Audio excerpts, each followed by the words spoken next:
আমার যদি টাকা থাকে আমাকে কেউ হেও বলে গণ্য করবে না, আমার যদি টাকা না থাকে সবাই আমাকে হেও প্রতিবন্ধিতা করবে। গরুর লাভ আসতেছে, আমার হাজবেন্ড খুশি, আমার বাচ্চাও খুশি, আমার প্রতিবেশীরাও দেখতেছে যে না মেয়ে সমাজে টাকা হলে গেলে গ্রহণযোগ্যতা বেড়ে যাবে।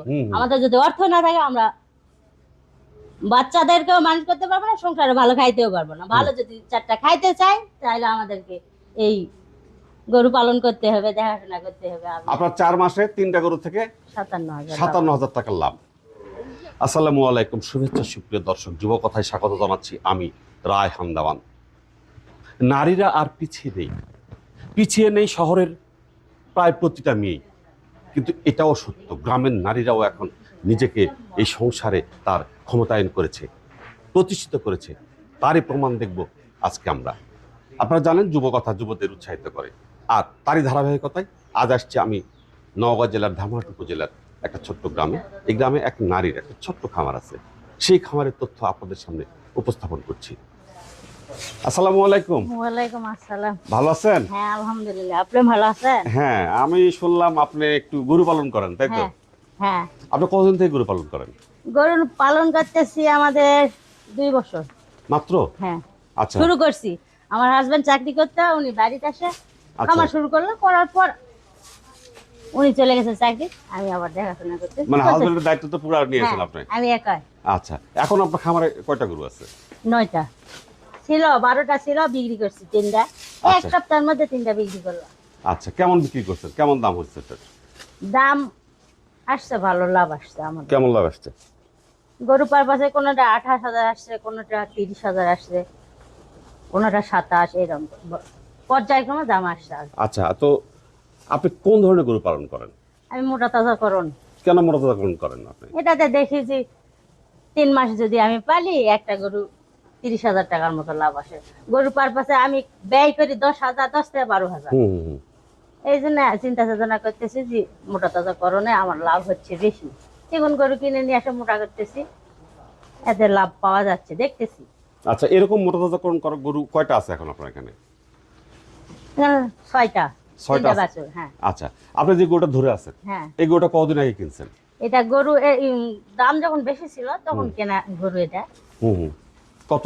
4 মাস হবে। আচ্ছা, কত দিয়ে কিনছিলেন? 70,000। আচ্ছা, এখন খরচ বরচ সব দিয়ে হাট থেকে আনা পর্যন্ত, বাড়ি পর্যন্ত 70,000। 1 লাখ টাকা বিক্রি করলাম। বিক্রি হয়ে গেছে এটা? 1 লাখ টাকা? হ্যাঁ, এই 3টাই বিক্রি করলাম আজকে। 4 মাস? হ্যাঁ, বায়না হয়ে গেছে, কালকে নিয়ে যাবে আর কি। আচ্ছা, আপনি এই 4টা মাস এর পিছনে কত টাকা খরচ করলেন? 12,000। কিভাবে হিসাবটা করলেন আপনি? 3 4 12, 1 মাসে 3,000 করে খরচ করি। কিভাবে খরচ করলেন হিসাবটা দিবেন? আমি গড় একদম খুদ ফিট, আপনার ঘাস, খের, বাড়ির খের তো সব দিয়ে হয় না, খেরও কিছু কিনা ছিল। এই মোটে আমার হিসাব করে দেখতেছি গড় আসতেছে 3,000 টাকা মাস। আচ্ছা, তাহলে সেই হিসাবে আপনি ধরছেন 12,000 টাকা। এই গরুটা ওজন কত বলেন তো? 4 মণ পার হবে। যে 1 কেজি ফিট দেয়, 1 কেজি আটা যায়, 1 কেজি খুদের ভাত যায়, খের খাওয়ায়, আমার আবাদে আপনার ঘাস লাগাচ্ছি সেই ঘাস খাওয়াই। আচ্ছা, 1 কেজি ফিট, এই কিসের ফিট? এই ফিটটা আমি দিনে এটা তো 3 মাসতে দেইনি, দিচ্ছি 1.5 মাস এরকম। আচ্ছা, প্রথমে কম খাওয়াইছি, তারপর পর্যায়ক্রমে যখন দেখতেছি যে বিক্রি করব এই পর্যায়ে দিচ্ছি। সেটা হচ্ছে যে যদি এর ওজন 160 কেজি হয়, প্রথমে বেশি খাওয়াবো না, কম খাওয়াবো। আচ্ছা, এর শরীরে কতটুকু প্রোটিন দরকার এর বডি মেনটেন করার জন্য?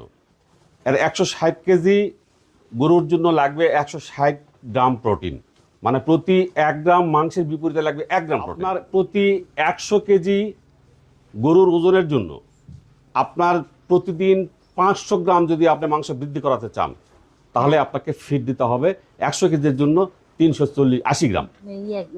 আচ্ছা, ডিস দিবে না, 380 গ্রাম। আর বডি ওয়েটের 100 গ্রাম, 100 কেজি হলে লাগবে হলো 100 গ্রাম, এ হলো 480 গ্রাম প্রোটিন লাগবে। এখন এই 480 গ্রাম প্রোটিন আপনি কোথা থেকে পাবেন?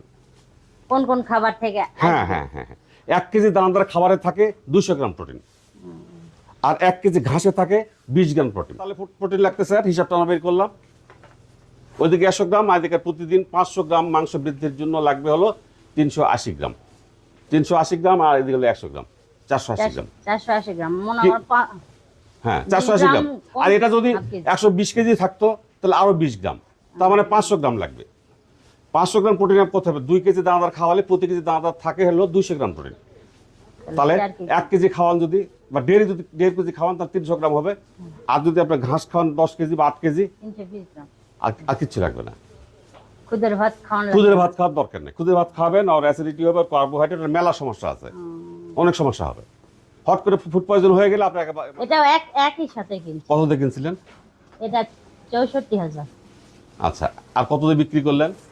64,000 এর বিক্রি করলাম। কত আসলো? গড়ে বিক্রি করছি 1,90,000। এটা 90,000 আসছে। তাহলে 64 আর 90, তাই তো? বিয়োগ করলে কত হয়? 64 আর 90 বিয়োগ আপনার 26,000। 26,000। 10,000 না 12,000 বিয়োগ করে দিবেন, তাই তো? হ্যাঁ। তাহলে কত থাকবে? 12,000 আপনি থাকবে 14,000। হ্যাঁ 14,000। তাহলে এই গরু থেকে আপনি লাভ করতেছেন 14,000, হ্যাঁ তাই না? হ্যাঁ বাড়ির থেকে। বাড়ির থেকে বসে থাকে। এটার কি অবস্থা বলেন তো? এটাও আসছে, এটা 54,000 দিয়ে কিনছিলাম। আর এর দাম কত আসছে? 89। তাহলে এখান থেকে তো মোটামুটি ভালো আসছে। বাহ, চমৎকার। আপনার হাসি দেখে বোঝা যাচ্ছে আপনি কিন্তু খুব খুশি হয়েছেন, অবশ্যই। তাই না? হ্যাঁ 4 মাসে। আচ্ছা, আমরা এই পাশে আরো কিছু গরু আছে।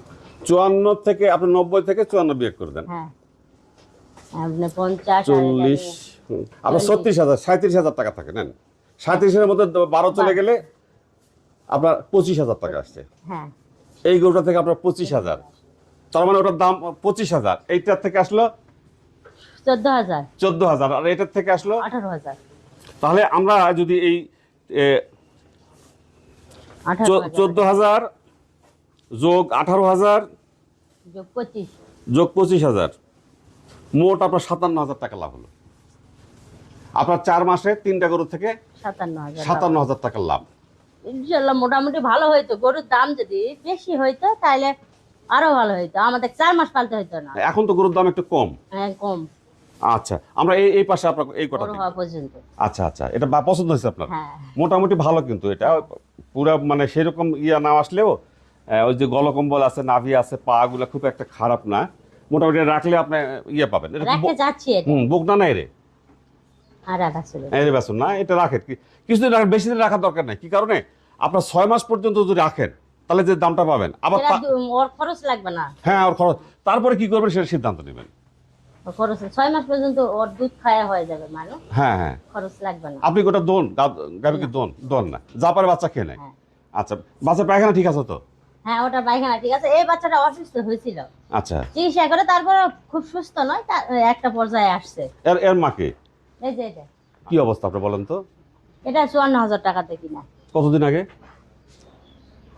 একসাথে এটা একসাথে। এটা গাভীন অবস্থায় পাইছি। এটা বাচ্চা দিচ্ছে তো? হ্যাঁ ওই যে ওটা ও এটা বাচ্চা। হ্যাঁ এটা কি ভাবতেছে আজকে যদি বিক্রি করেন গায়ে বাচ্চা সহ, তাহলে কত বিক্রি হবে? গাই বাছুর সহ বিক্রি করলে 90 তো হবে অবশ্যই। আচ্ছা, 1 লাখ টাকা হবে না, কিন্তু 90 হবে। আচ্ছা। ওরা 1,10,000 দাম করলো আজকে। আচ্ছা দিলাম না। আচ্ছা আচ্ছা, এই যে আপনি গরুগুলো কিনেন, এগুলো আপনাকে কে কিনে দেয়? আমার হাজবেন্ড কিনে। না, আপনার হাজবেন্ড তো চাকরির জন্য বাইরে গেছে বোধহয়। চাকরির জন্য এই মাত্র বাইরে গেছে, 3 মাস হচ্ছে। আচ্ছা আচ্ছা বাড়ি ছিল আচ্ছা, এর আগে। ও, এখন চিন্তা করতেছি হুম, যে দেখে শুনে, ওই যে গ্রামে দুটা সেদিন দাম আমি নিজে করলাম, করে হলো না, বিক্রি করলো। আচ্ছা। এরকম দেখে শুনে যদি আমি নিজেও দেখে পছন্দ হয় নিতে পারবো। আচ্ছা, এখন বুঝতে পারছেন, অনুমানটা ধরে ফেলছেন। এখন গরু কত দাম, কোনটা কি রকম, এইরকম অনুমান দেখলে, গরু দেখলে বুঝতে পারবো যে এটার ওজন কত হতে পারে, এটা কত দাম হবে, এটা কিনবো কত দিয়ে, এইরকম একটা আইডিয়া আসছে। আচ্ছা, আপনি এই যে এটা করতেছেন, হ্যাঁ সব মেয়েরা তো এই কাজটা করে না। আপনি করতেছেন, এই যে গরু ধরে নেন, এইভাবে দাম বলতে পারতেছেন, বিক্রি করলেন এত টাকা দিয়ে। তো আপনি অন্যান্য মেয়েদের কি পরামর্শ দিবেন? আমি ওদেরকে বলবো যে সংসার উন্নত করতে গেলে আমাদের এই উদ্যোগ নিতে হবে। আমরা যদি নিজেরাই কষ্ট করে দেখাশোনা করি, গরু লালন পালন করে লাভবান হইতে পারবো। আমরা নিজেরা যদি লাভবান হয়, আমাদের বাচ্চাদের মানুষ করতে পারবো। আমাদের যদি অর্থ না থাকে, আমরা বাচ্চাদেরকেও মানুষ করতে পারবো না, সংসারে ভালো খাইতেও পারবো না। ভালো যদি 4টা খাইতে চাই, তাহলে আমাদেরকে এই গরু পালন করতে হবে, দেখাশোনা করতে হবে। আপনার মনে করেন যে আয় আসতেছে এখান থেকে। আর একটা বিষয়, এই যে গরু পালনের মধ্য দিয়ে যে উপার্জন হচ্ছে, সেই উপার্জনের কারণে আপনার এই সংসারে কি গ্রহণযোগ্যতা বেড়ে যাচ্ছে না? হ্যাঁ অবশ্যই, গরুর লাভ আসতেছে, আমার হাজবেন্ড খুশি, আমার বাচ্চাও খুশি, আমার প্রতিবেশীরাও দেখতেছে যে না মেয়ে মানুষ হয় সংসারে গরু পালতেছে, সংসার করতেছে, লাভ হচ্ছে। আমরা যদি আমাদের মেয়েদেরকে তার সংসারে গ্রহণযোগ্যতা বাড়াতে চাই, সেক্ষেত্রে কি উপার্জনটা আবশ্যক? অবশ্যই করতে হবে আমাদের। পাড়ার লোকজন কিছু বলে না, কেন বলবে? হ্যাঁ হ্যাঁ আমার যদি টাকা থাকে হ্যাঁ। আমাকে কেউ হেও বলে গণ্য করবে না, আমার যদি টাকা না থাকে সবাই আমাকে হেও প্রতিবন্ধিতা করবে, তাই আমি মানুষের কথা শুনলে তো আমার হবে না। আচ্ছা, যারা ভালো কিছু করতে গেলে আমাকে পরিশ্রম করতেই হবে, এটা হলো মূল বিষয়। আচ্ছা যারা করতেছে না তাদের কি মূল্যায়নটা আপনার মতো না তার চেয়ে বেশি কম? আমার সাথে কম হবে, আচ্ছা তার মানে আমাদের কারণ আমি আয় করতে পারবো, আমার আয় হচ্ছে, আরেকজন বসে আছে, আমার সাথে তার তুলনা করলে হবে না। সমাজে টাকা হলে গেলে গ্রহণযোগ্যতা বেড়ে যাবে, আমাদের যদি অর্থ না থাকে মানুষ সম্মান করবে না। আসলে তো বেগম রোকেয়া ওই কারণে বলে গেছেন যে উনি বলছেন যে আমরা প্রস্তুত করতে চাই আমরা নারীদের সেই রূপে যেন দুমুঠো অন্যের জন্য কোনো পুরুষের মানে দুরাচার পুরুষের গরগ্রহ না হতে হয়। আমরা যদি নারীরা এইভাবে উদ্যোগ নেই, কেউ কোনো নারী পিছিয়ে থাকবে না। তাহলে নারীকে এগিয়ে নিয়ে যাওয়ার একটাই মাধ্যম, সেটা হচ্ছে উপার্জন, তাই তো? উপার্জন, হ্যাঁ। নাকি আর কিছু আছে? উপার্জন করলেই তো সব সম্ভব। সে চাকরি করুক বা ব্যবসায় করুক বা সংসার করে আগামী দিনে আরো ভালো কিছু করবো, এই আশা নিয়েই তো কাজ করতেছে। তাহলে ভালো কিছু করতে হলে আমরা সেটা তো আরো বড় করতে হবে, সেটা তার হবে না। পর্যায়ক্রমে আল্লাহর রহমতে আল্লাহ যদি সহায় থাকে বাড়াই দিব, জায়গা বাইরে আছে আমাদের। ভালো থাকবেন। আপনার খামারটা দেখে, আপনার কথা দেখে, আপনার প্রেরণা দেখে আমার খুব ভালো লাগলো। দোয়া করবেন না সবাই, আমি যেন আরো ভালো কিছু করতে পারি ভবিষ্যতে। আর হ্যাঁ অবশ্যই দোয়া করি। আর পাশাপাশি যুব কথাকে আপনি সময় দিলেন, এই কারণে যুব কথার পক্ষ থেকে আপনার প্রতি অসংখ্য কৃতজ্ঞতা জানাচ্ছি। আচ্ছা, আল্লাহ হাফেজ, ভালো থাকবেন। থ্যাংক ইউ, ধন্যবাদ।